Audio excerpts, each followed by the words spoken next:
और सेवक दोनों गजब की चीज हैं। हो सकता है प्रेम करने वाले सेवा नहीं कर पाते हों। आपको ऐसे बहुत लोग मिलेंगे या फिर बहुत प्रेम करेंगे, आपके दुख से दुखी भी बहुत होंगे, पर करेंगे कुछ नहीं। प्रेमी तो हैं। एक महात्मा के पास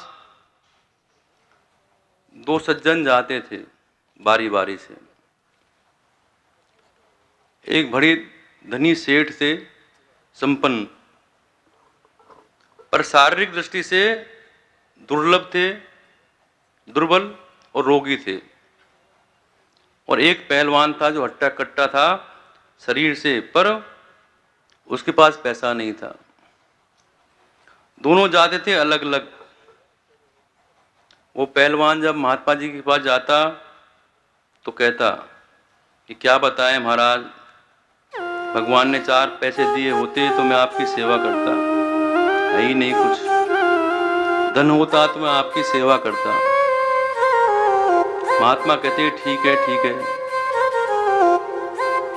और वो धनी आता तो आकर कहता क्या बताएं महाराज, भगवान ने रोगी शरीर दिया है, अगर स्वस्थ होता तो आपके चरण दबाता। महात्मा हंसते कि जो चरण दबा सकता है वो कहता है कि धन नहीं है, और जो धन दे सकता है वो कहता है कि शरीर नहीं है। ये प्रेमी दोनों ही हैं। तभी तो जानते हैं महात्मा के पास जाते हैं, नहीं क्यों जाते, प्रेमी नहीं होते तो। पर सेवक जिसके पास जो है उससे सेवा नहीं करना चाहता, जो नहीं है उसकी शिकायत जरूर करेगा। होता तो करते। जो प्रेमी प्राय मिलते हैं वो सेवा करने वाले नहीं होते, और जो सेवा करने वाले होते हैं वो प्रेमी नहीं होते। और सेवा एक कर दें तो फिर देखो आप कि महाराज जी यहाँ कुछ पहले था ही नहीं, जंगल था, हमने सेवा की तो आश्रम खड़ा हो गया।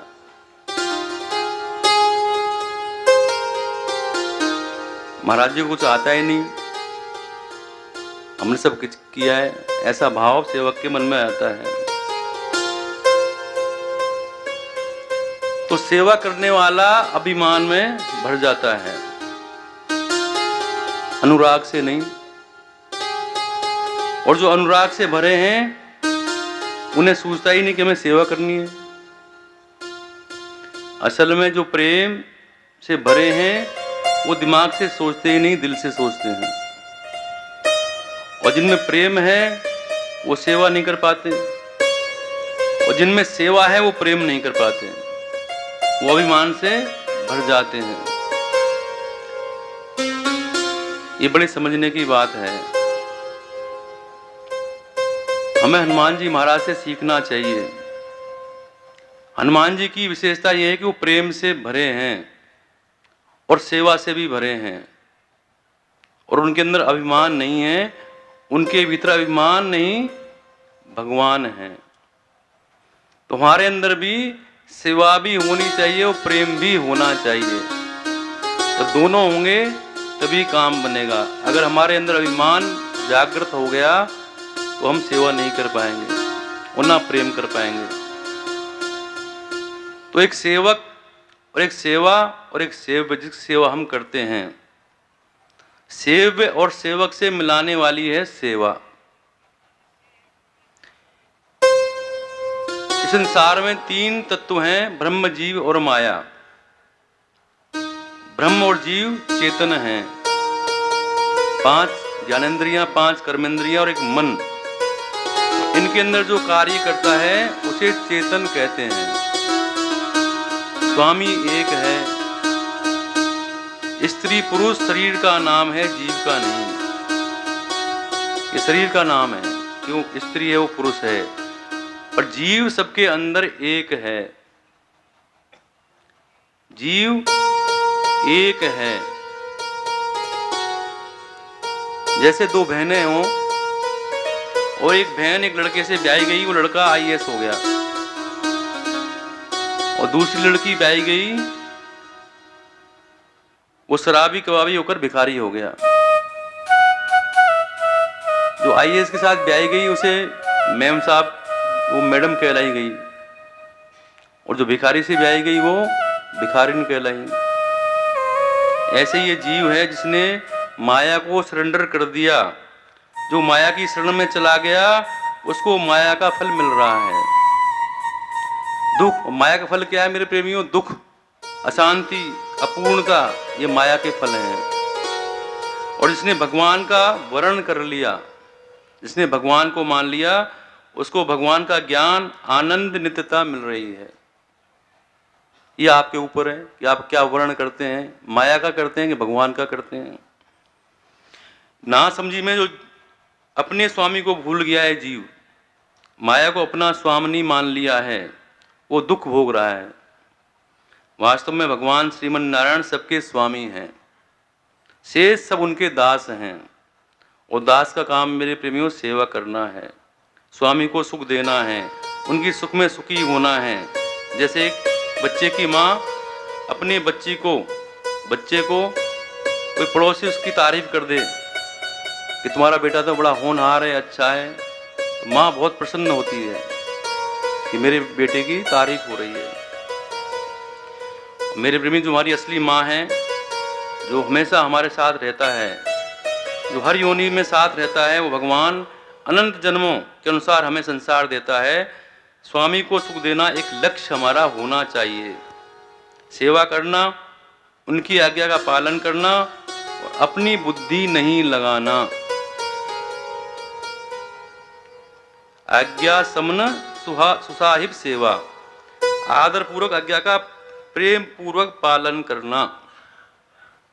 और भगवान राम ने तो कहा ही है ये कि जो सेवक प्रियतम मम सोई, मम अनुशासन माने जोई। वो सेवक मुझे प्रिय है जो मेरा अनुशासन, मेरी आज्ञा का पालन करता है। ऐसे भगवान राम ने स्वयं अपनी वाणी से कहा। महापुरुष जिस क्षण किसी बात के लिए आज्ञा दें, उसी क्षण उसका पालन करें, जो मालिक के अनुकूल हों, जो मालिक चाहता है वो करें, अभिमान से हटकर। भगवान सबकी झूठी पत्तल उठा रहे हैं। आपने सुना होगा वृतांत, पद प्रक्षालन कर रहे हैं। कौन? भगवान श्री कृष्ण। वो त्रिलोकीनाथ, जगतपति, और सेवा क्या कर रहे हैं? झूठी पत्तल उठाने की, सबकी झूठन उठाने की। यहाँ कोई अभिमान नहीं, कोई अहंकार नहीं, सबसे परे। और जो मेरे प्रेमी अभिमान में आ गया वो नष्ट हो गया। वो कहता है मैं, तभी से पतन शुरू हो जाता है। जब तक उसके मन में आती है तो उसका पतन होना शुरू हो जाता है। मेरा नहीं, मेरे गोविंद का है, मेरा नहीं, मेरे भगवान का है, मेरा नहीं, मेरे मालिक का है। ऐसा भाव हमारा होना चाहिए। और सभा में प्रश्न उठा कि सर्वप्रथम तिलक किसको किया जाए। जितने भी विद्वान थे सबने कहा कि भगवान कृष्ण को सबसे पहले तिलक करना चाहिए। और वहां पर खल मंडली भी बैठी थी। कौन? दुर्योधन, शिशुपाल, जरासंध। और अच्छा काम खल मंडली को बर्दाश्त नहीं होता, वो अपना ऑब्जेक्शन लगा ही देते हैं। शिशुपाल भगवान को गालियां देने लगा, अर्जुन से बर्दाश्त नहीं हुआ। देखो, जो सच्चा सेवक होता है उसे अपने स्वामी का अपमान बर्दाश्त नहीं होता। वो अपने स्वामी का अपमान होते देख नहीं सकता, जो सच्चा होगा। और जो बनावटी होगा उसे कोई गारंटी नहीं है। सामने हाँ जी, हाँ जी, जी गुरु जी, जी गुरु जी, यस सर, और पीछे क्या बोलेगा? आज सर मर जाए तो अच्छा है, चैन की नींद आएगी। तंग कर दिया, रोज जब मर्जी फोन कर देते हैं जो है, रात को 11 बजे 12 बजे टाइम नहीं देखते जो है। हमारा भाई टाइम है, हमारे बच्चे, हमें भी सोना है। जब मर्जी आया सेवा के लिए बोल दिया, जब मर्जी है काम के लिए बोल दिया, खाना भी खाना है।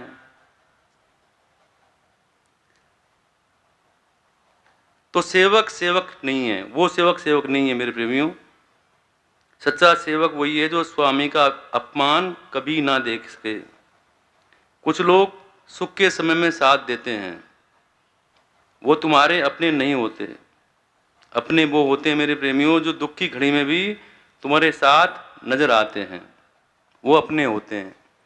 और भगवान हमेशा हर जीव के साथ संग रहते हैं, हर घड़ी में साथ देते हैं। पर कब? तुम अपनी बुद्धि नहीं लगाएं। अपनी बुद्धि लगाएंगे तो कुछ बात बनेगी नहीं। भगवान ने बोला है कि मन कर्म वचन छाड़ चतुराई, भजत कृपा कर ही रघुराई। मन वचन और कर्म से चतुराई छोड़कर भजते हैं, भगवान उन पर तुरंत कृपा करते हैं। यही हम भगवान गुरु के प्रति करने लगते हैं, उल्टा दिमाग लगाते हैं, बुद्धि लगाते हैं, तो हमें वो नाम अपराध हो जाता है। कुछ लोग जानते हैं फिर भी करते हैं।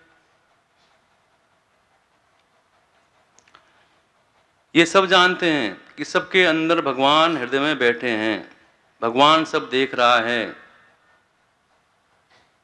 पर मेरे प्रेमी विचार करें, अगर ये मानते होते हम कि भगवान सब देख रहा है तो हम पाप नहीं करते।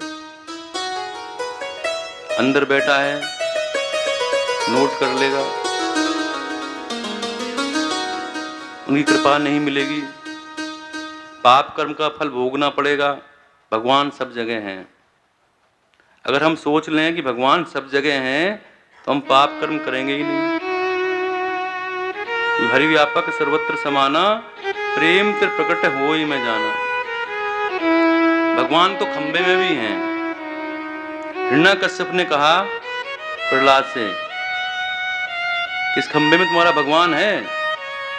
प्रहलाद बोला हाँ है। हिरण्याकश्यप ने जोर से गदा मारी खंबे और भगवान लक्ष्मी नरसिंह प्रकट हो गए। तो मन बुद्धि का समर्पण ही सेवा है, और ये पहले गुरु के प्रति करना पड़ेगा, फिर भगवान की सेवा, तब भगवत प्राप्ति होगी। ये कड़ी है। पहले आपको गुरु की सेवा करनी होगी, तब भगवत प्राप्ति, भगवान की सेवा, फिर भगवान की प्राप्ति। हम संसार में अपने सुख में, स्वार्थ में, मोह माया में इतने लिप्त हैं कि भगवान का नाम तो ध्यान में आता ही नहीं, भूले बिसरे भी नहीं आता, कोई याद दिलाए तब भी नहीं आता।